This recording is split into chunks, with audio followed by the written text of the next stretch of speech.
So why is Bahasa Melayu or Malay so hard for expats to learn?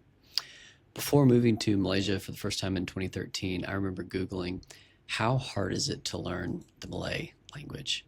And I found this list stating that for native English speakers, the easiest languages to learn were first the Romantics, French, Spanish, etc., followed closely by Bahasa Indonesia or Indonesian and Bahasa Melayu or Malay.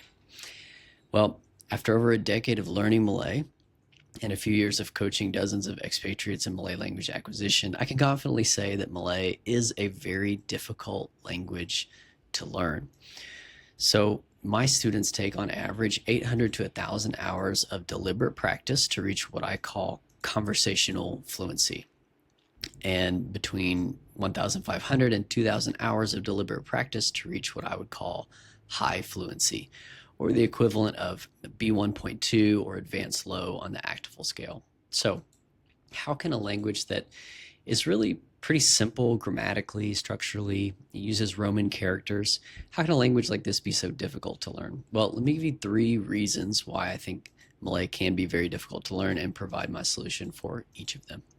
So first reason is immersion is virtually non-existent in Malaysia due to the high levels of English, the pretty incredible ethnic and linguistic diversity, and historically English-based school curriculums into the late 80s and early 90s.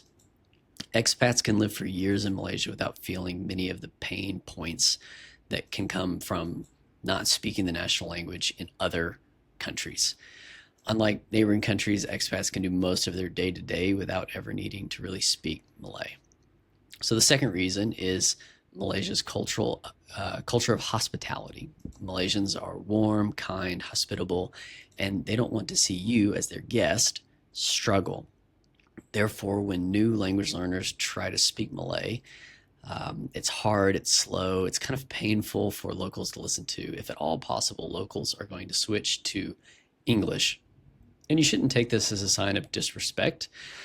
Malaysians want to always help you to feel comfortable. So it's a natural response in a hospitality-driven culture, but it's a huge barrier to learning Malay, especially in the early months or first year of study. All right, reason number three why Malay can be a very difficult language to learn.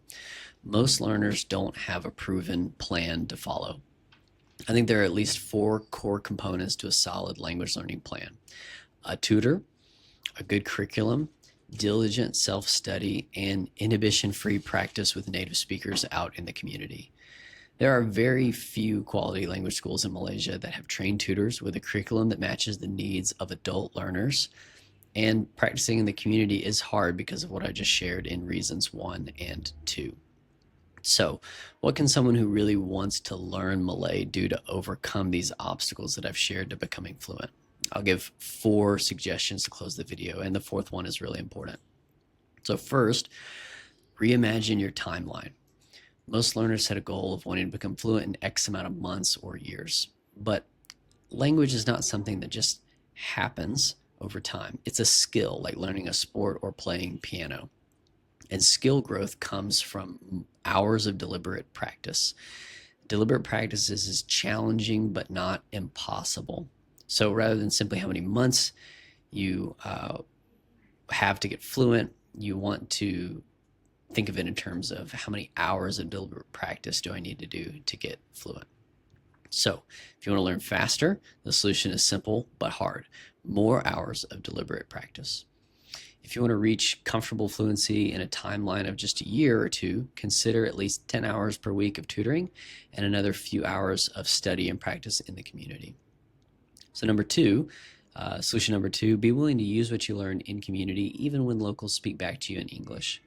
While this may feel uncomfortable, it's normal. Let Malaysians use their preferred language in conversation with you, and they will likely allow you to use your preferred language, which would be trying to speak in Malay. And the more fluent you become, the easier it is to practice. All right, number three, and this is what I specifically help expats in Malaysia with, is get a tutor and follow an established curriculum. There are a few different curriculums that are great, in my opinion, but in my business, we mainly use GPA, the growing participator approach. This approach focuses on understanding and speaking, not reading and writing, and it helps learners build a great foundation early on for more advanced fluency. So my business also matches learners with tutors who can meet when and where learners need to meet. I get it, your schedule is busy, so you need a tutor that can meet face to face based off of your schedule. Finally, number 4, make it your goal to meet local friends. Connecting with Malaysians is one of the best motivators to keep going in language study. Malaysians are so encouraging when we expats put the effort in to begin learning Malay. And because learning Malay is so challenging, even a little language study will put you ahead of most expats. So I want to ask you, do you agree with what I've shared? If you want to share something from your own experience, please comment below. If you have a different opinion, please comment below. And if you're interested in Malay language and Malaysian culture, please consider subscribing and following.